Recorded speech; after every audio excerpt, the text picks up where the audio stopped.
Hello and welcome to Just One More Watch. I've got a good one for you, one of my favourite jokes of all time. How many folk singers does it take to change a light bulb? 5. 1 to change the bulb and 4 to sing about how good the old bulb was. How many watch reviewers does it take to review a Seiko? 5. 1 to review the watch and 4 to talk about how good old Seikos were. I'm afraid I've turned into one of those 4 on occasions myself recently. I only bought my first Seiko in 2017, but even in the space of 5 short years, I've seen Seiko consistently charge more but offer less. And to prove the point, I bought a new old stock Seiko SARX041/SPB039 from 2017. And today I'm going to show you just how much better it is than what they're currently offering for exactly the same money. Let's flip the camera and get on with it. Okay, so what are we going to do today then? Well, first of all, what did I actually buy? How much were they worth back in the day? How much are they worth now? Then let's have a good look at the Seiko, and then let's have a look at the equivalent model in Seiko's current catalogue. Now, I have made my thoughts abundantly clear already. You tell me in the comments whether or not you think this watch is better or worse than the watch that Seiko has replaced it with. So this then is the SARX041, that's the Japanese model derivation. If sold outside of Japan, it was known as the SPB039, same really. This was the cheapest listing I could find, but obviously out of stock. $429 US. It looks like after they were discontinued, stockists bumped the prices up, $675 here and $699 here, but obviously still out of stock. There is one place that claims to have stock at $677, but it doesn't look like they've updated their website since 2017, so perhaps that's not entirely true. What about used prices then? How much are these watches today? Well, I could only find one on Chrono24 priced at $551 plus shipping. There are 9 on eBay currently, however, all between $485 and high 600s. There is one vendor in Indonesia selling what they claim is a brand new one for $688. So I could not find one used example of this watch selling for less than the original sale price. I think perhaps that demonstrates the value that other people are putting into these older discontinued Seikos today. So what did I pay then? Well, I bought this one on a Facebook group and I paid $550 Aussie with insured interstate delivery. That's the equivalent of $370 US. So I did pay less than the original sale price, but not by much. And it's going to be a short unboxing today, folks, because I didn't get a box.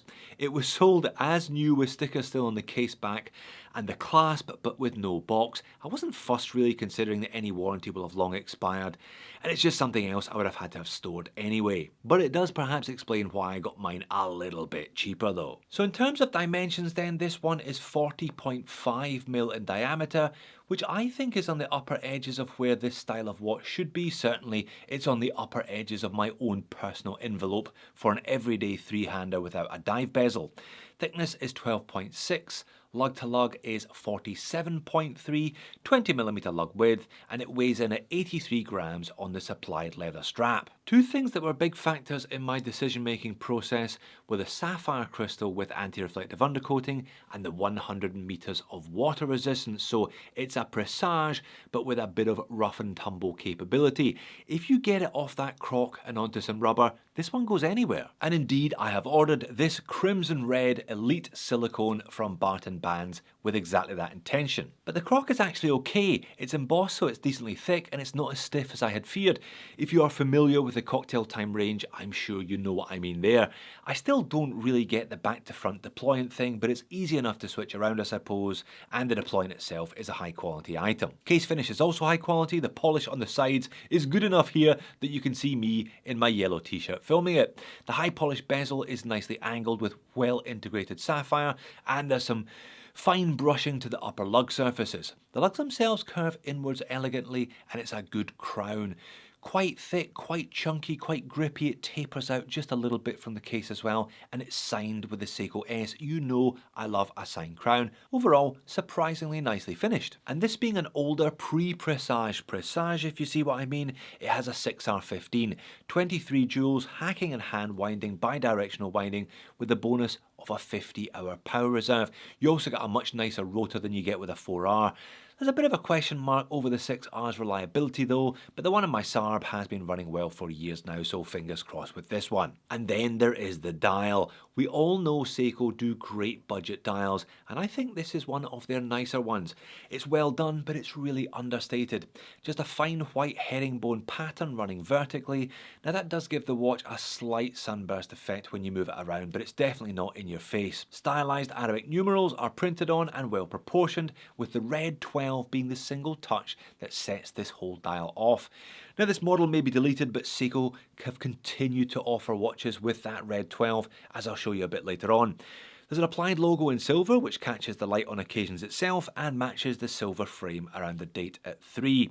Automatic is printed above the 6, just in case you forget, and there are printed smaller Arabics at the 5, minute markers and 5th of a minute markers around the outer edges, which I always feel are a bit unnecessary for this style of watch. It's not a chronograph after all. Leaf hands are blue, but not crazy blue, as is that super long needle second hand with crescent counterbalance, another nice little touch there.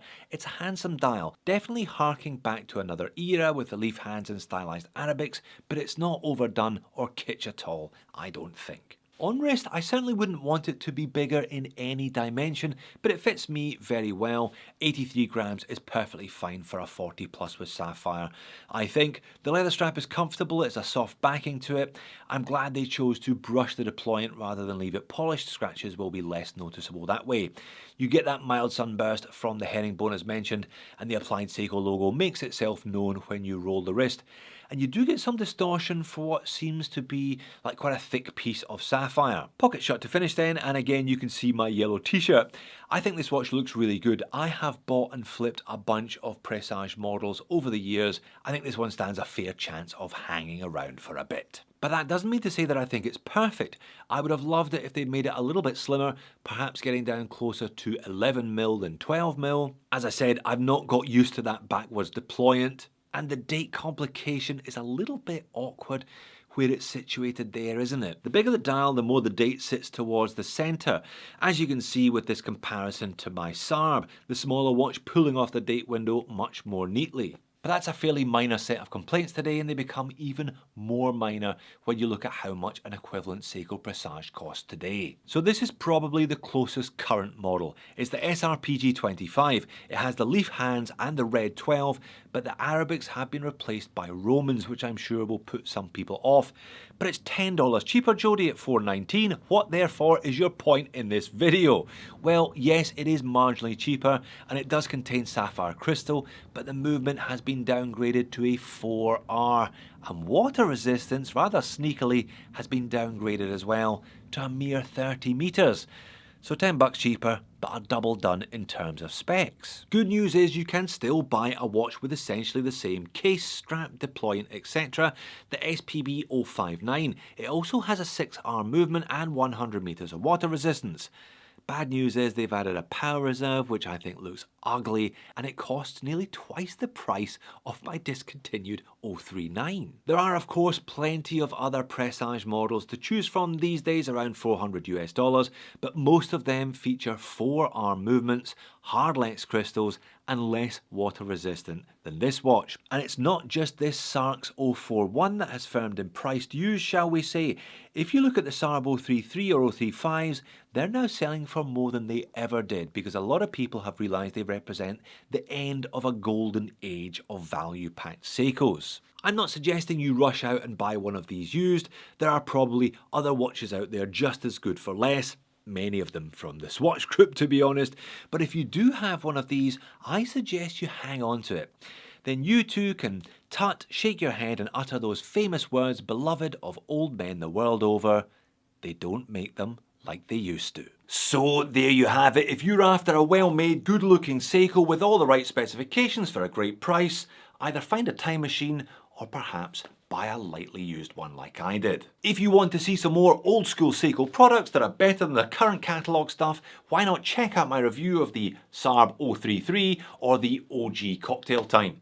Thanks for watching, I'll see you again in a future video.